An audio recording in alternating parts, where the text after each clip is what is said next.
El embajador de Bolivia en Cuba, Juan Ramón Quintana, rechazó hoy las maniobras del Grupo de Lima para excluir a Venezuela de la Cumbre de las Américas a celebrarse en abril. En declaraciones a Prensa Latina, aseguró que se trata de un hecho insólito, expresión de una diplomacia antidemocrática y neocolonial. Hay una embestida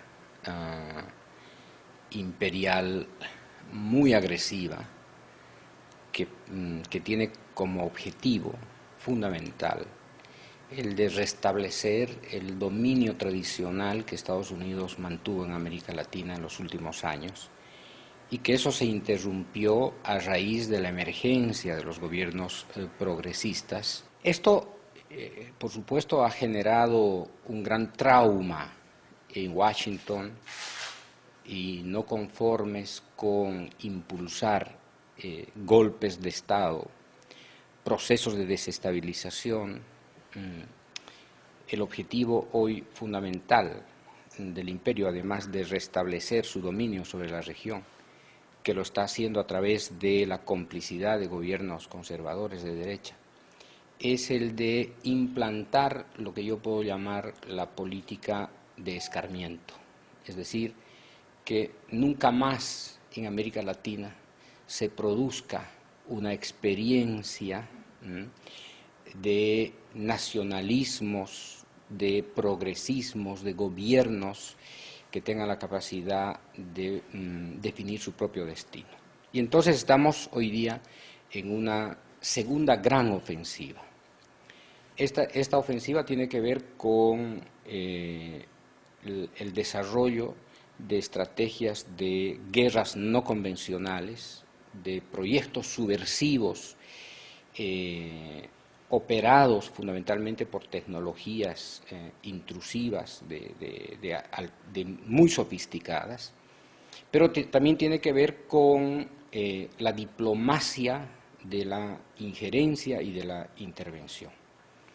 Y esta diplomacia hoy día se traduce en la constitución del Grupo de Lima, que ha decidido por cuenta propia, no sé quién les ha dado la facultad a ellos, para vetar la presencia de Venezuela en la Cumbre de las Américas.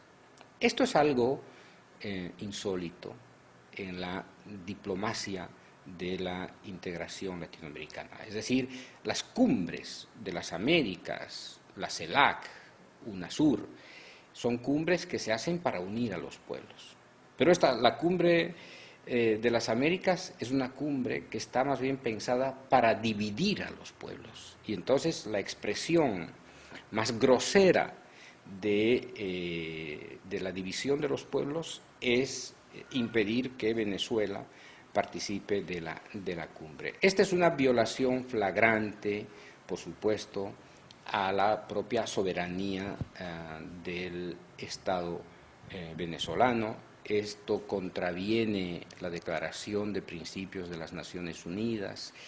Esta decisión se enmarca, se puede decir, en los anales de una diplomacia neocolonial, antidemocrática, y por lo tanto una expresión visible de la diplomacia colonial que hoy día ejerce el imperio a través de gobiernos o de cancillerías que han decidido dejar de representar a sus pueblos para repetir el guión que les viene de Washington.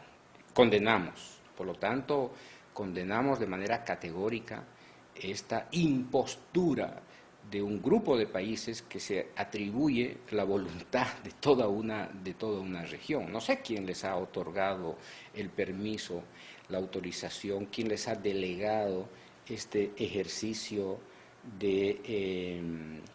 yo diría, esta agresión, ¿no?, gratuita contra Venezuela. Embajador, paralelo a esta guerra llamada no convencional, también hay alertas sobre planes para llevar a cabo una intervención militar contra Venezuela. En su opinión, ¿cuán cerca podría estar este peligro? Bueno, yo en algún momento dije que estábamos en la antesala de distintas formas de intervención imperial y cómplice contra Venezuela. Los datos son categóricos: operaciones militares que se efectúan en Panamá, que generan repudio de la población, operaciones militares que se realizan en la Amazonía, incremento descomunal, desproporcional del gasto militar de Estados Unidos, la presencia del general, del comandante del Comando Sur en Colombia,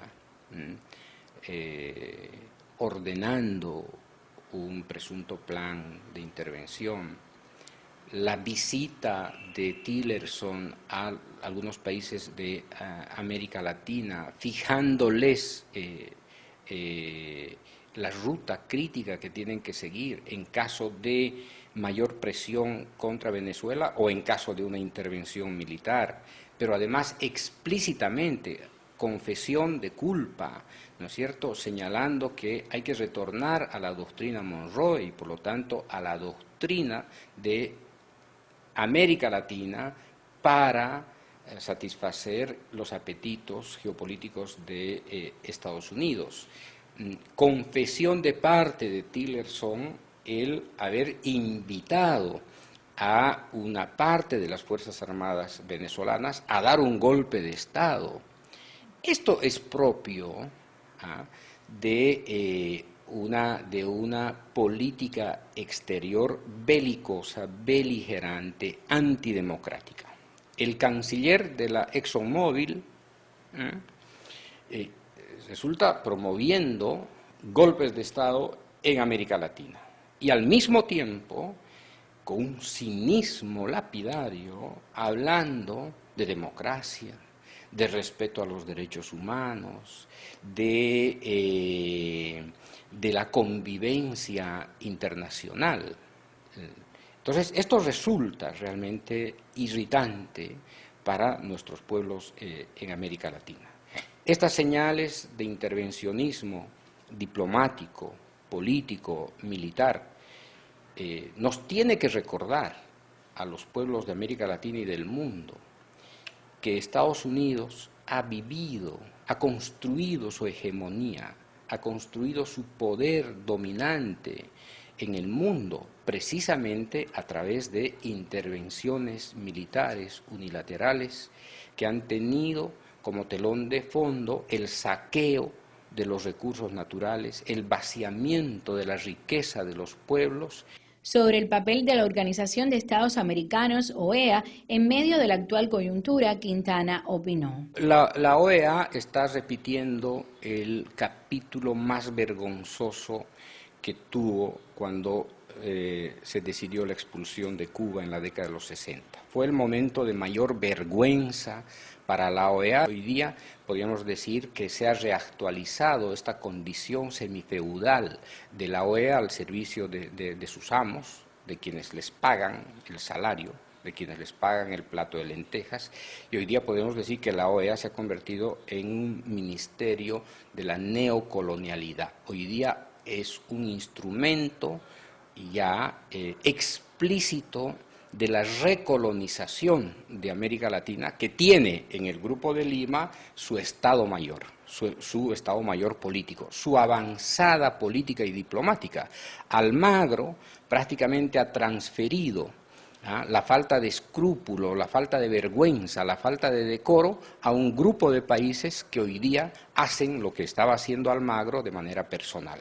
Y este es su ataque feroz contra Venezuela, contra Cuba, este endurecimiento de las medidas económicas, financieras, comerciales para tratar de estrangular a Cuba, no van a tener otro resultado que no sea la firmeza de la revolución socialista cubana, la unidad de los pueblos de América Latina y la reafirmación de quienes estamos en procura de liberarnos de estas formas de dominación vergonzosas que han presidido gran parte del siglo XX y que todavía hoy continúan en el siglo XXI. En La Habana, Cuba, Dalis Pilar, Prensa Latina, Televisión.